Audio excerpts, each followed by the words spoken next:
Pronti? 1, 2, 3. E va bene così il primo tentativo con la rottura di Zonk di Girifalco che si riprende al volo, ma ormai ha perso la partenza. Davanti ci va in maniera facile Zico nei confronti di Kinsey Frontline. Poi Gambit Broad che è partito bene dal nastro dei penalizzati. Precede Zamora Font, lo stesso Zonk di Girifalco.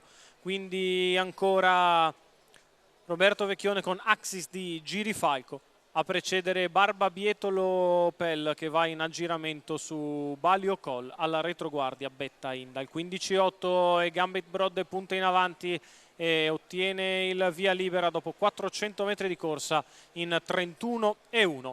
Gambit Broad ha messo un segnalino tattico molto importante sulla contesa, è andato a prendersi la testa in breve e ora sarà lui a gestire i ritmi. 47-1 per i primi 600 metri di corsa. Viene al largo Barbabietolo Pell che deve aggirare Axis di Girifalco, il quale vuole una schiena per poter risalire.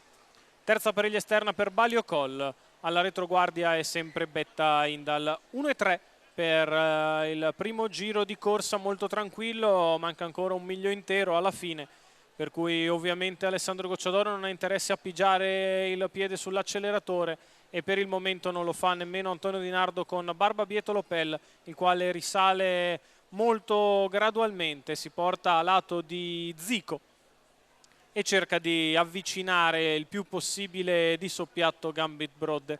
La dritta di là che se ne va in 15-2, 1.34-3 la metà gara, con in vantaggio sempre Gambit Broad, in seconda posizione Zico, di fuori Barbabietolo Pell, in pari gli Axis di Girifalco.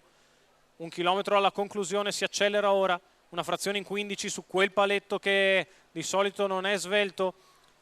Allunga Gambit Broad e Barbabietolo Pell cerca di farsi insistente all'esterno. Zico allo steccato precede sempre Quincy Frontline, mentre per il momento fa fatica a tenere la pariglia Axis di Girifalco, non portando da nessuna parte Balio Colle e Betta Indal. Davanti alle tribune c'è stato addirittura un paletto intorno al 14 con Gambit Broad che mena ora le gambe per respingere Barbabietolo Pell, che è sempre lì coraggiosamente al largo. 14-2 anche per la curva. Gambit Broad e Barbabietolo sempre seguiti da Zico, quindi ancora in quarta posizione Quincy Frontline. Viene in mezzo alla pista Balio Col, la dritta di là passata 11, in 14 ancora, e Barbabietolo Pell da un'altra sventagliata a Gambit Broad e mette qualcosa avanti all'avversario, cerca di uscire dalla corda Zico in anticipo sempre su Quincy Frontline. La piegata conclusiva passata in 15 da Barbabietolo Pell, che è passato nei confronti di Gambit Broad, se la deve vedere con Zico che si infila di dentro, è in vantaggio Barbabietolo ma Zico lo rimonta all'interno. I due testa a testa fin sul palo.